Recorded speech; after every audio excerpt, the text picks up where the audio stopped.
बेईमान कसाई। एक गांव में एक आदमी फजल कसाई का काम करता था। उस गांव में वह अकेला ही यह काम करता था।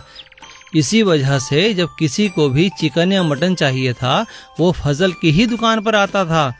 पर फजल बिल्कुल भी ईमानदार नहीं था। वो हमेशा तोल में हेरा फेरी करता था। भाई फजल, जरा 1 किलो चिकन तो देना। हाँ हाँ, क्या बात है मदन भाई, आज बहुत खुश लग रहे हो। आज मैं 12वीं कक्षा में पास हुआ हूँ, इसीलिए माँ चिकन बनाएंगी।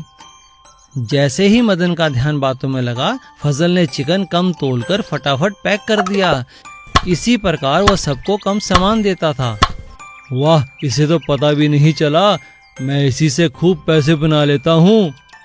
एक दिन फजल के पास एक सिपाही आया। फजल, मंत्री ने कल सुबह 25 किलो मटन मंगवाया है, ये लो पैसे, और सुबह सबसे पहले उनके घर मटन दे आना। ठीक है, मैं दे आऊंगा। फजल अपनी आदत से मजबूर था। उसने केवल 20 किलो मटन ही तैयार किया और मंत्री के घर दे आया। तुमने फजल से कितना मटन मंगवाया था? जी 25 किलो। तो फिर ये मटन कम कैसे पड़ा? पिछली बार जब मैंने दूसरे गांव से 25 किलो मटन मंगवाया था तब तो ज्यादा था। इस बार ऐसा क्या हुआ? लगता है बावर्ची ने मटन गायब किया है। बावर्ची को बुलाओ। जी हुजूर, कहिए। क्यों भाई, पिछली बार तो मटन बच गया था, पर इस बार क्या हुआ? खाना कम क्यों पड़ा? क्या तुमने मटन गायब कर दिया? नहीं जनाब, मैंने तो सारा मटन बनाया था। जितना भी आया था मैंने बना दिया। मेरा उसमें कोई कसूर नहीं है। तो फिर ये जरूर फजल ने ही किया है। फजल को बुलाओ। और फजल वहां आता है। फजल, तुमने मेरे साथ बेईमानी की है, इसकी सजा तुम्हें जरूर मिलेगी। नहीं हुजूर, मुझे माफ कर दीजिए, मैं दोबारा ऐसा नहीं करूंगा।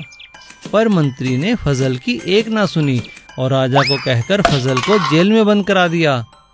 सीख, बेईमानी का घड़ा कभी ना कभी तो फूटता ही है। बाइक चोर। एक नगर के बॉर्डर पर एक ईमानदार पुलिस वाले रामचरण की ड्यूटी लगी हुई थी। वह बहुत ही ईमानदारी से अपना काम करता था। सभी गाड़ियों को अच्छे से देखकर ही जाने देता। एक दिन रामचरण नाके पे खड़ा था। तभी एक युवक बाइक पर वहां से जाने के लिए आया। क्या नाम है तुम्हारा? क्या लेके जा रहे हो? साहब, मैं तो बस एक पौधों का व्यापारी हूँ, वही लेके जा रहा हूँ। दिखाओ। देख लो साहब। रामचरण को सब ठीक लगा, इसीलिए उसने युवक को जाने दिया। कुछ दिनों बाद युवक फिर से वहां से गुजरा। इस बार भी रामचरण को कुछ गड़बड़ नहीं लगी, इसीलिए उसने उसे जाने दिया। इस लड़के को इतनी दूर से पौधे लाने की क्या आवश्यकता है? कुछ तो गड़बड़ है जिसपे मेरा ध्यान नहीं गया। अगली बार दोबारा देखूंगा। 2 दिन बाद युवक फिर से वहां से गुजरा। इस बार भी वह कुछ पौधे लेकर जा रहा था। कुछ तो बात है जिसपे मेरा ध्यान नहीं गया। क्या यह पौधों में कुछ लेकर तो नहीं आता, या फिर और कुछ गड़बड़ है? अरे यह क्या, यह तो हमेशा अलग अलग बाइक पर आता है। कहीं ये बाइक चोर तो नहीं?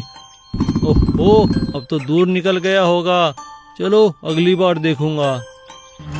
2 दिन बाद फिर वह युवक बाइक पर पौधे लेकर आया। तब रामचरण ने उससे बाइक के कागज मांगे, जो कि उसके पास नहीं थे। रामचरण ने उसे पकड़कर जेल में डाल दिया। अच्छा बच्चू, हम इसे चालाकी, अब सड़ो जेल में। सीख, कोई कितनी भी चालाकी करे पकड़ा ही जाता है। मिर्च के पकौड़े। एक ठेले पर मानव मिर्च के पकौड़े बनाकर बेचता था।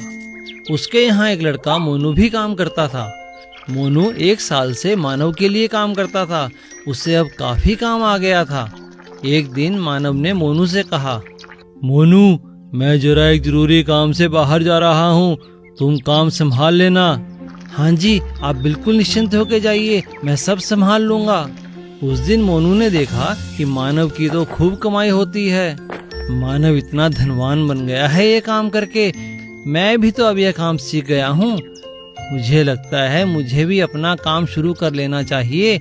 किसी बहाने से यहाँ से काम छोड़ देता हूँ। अब मोनू कई बार काम में गड़बड़ करने लगा, जिसकी वजह से परेशान होकर एक दिन मानव ने उसे डांटा। क्या बात है मोनू, तुम्हारा ध्यान आजकल काम में नहीं लगता। सही ढंग से काम करो। आप मुझे ऐसे मत डांटिए। अब मैं आपके यहाँ काम नहीं कर सकता। मेरा हिसाब कर दो। हाँ हाँ, ले ले हिसाब। पर कहाँ जाएगा? तुझे कोई और काम तो आता नहीं? हाँ, आता है मुझे काम।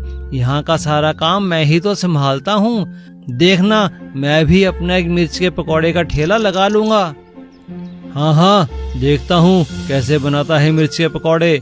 जो मसाले में डालता हूँ वो मैंने किसी को भी नहीं बताया, और उसके बिना कोई अच्छे पकौड़े नहीं बना सकता। उस रात मोनू सोचने लगा, ऐसा क्या है जो मानव मसाले में मिलाता है।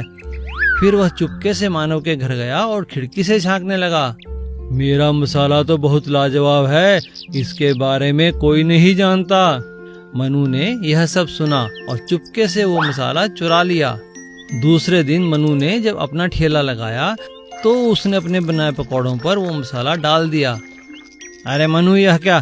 तुम्हारे कहने पर मैं मानव के पकौड़े छोड़ तुम्हारे पास आया, पर ये पकौड़े तो बिल्कुल ही बेकार हैं। हाँ हाँ, आप ठीक कहते हो। ये पकौड़े तो कड़वे हैं, इन्हें मैं नहीं खा सकता। मानव अपने ठेले पर खड़ा यह सब सुन रहा था और उसने कहा, अरे मनु, यह कोई मसाला नहीं बल्कि काला नमक है, जो अधिक डालने के कारण तुम्हारे पकौड़े कड़वे हो गए।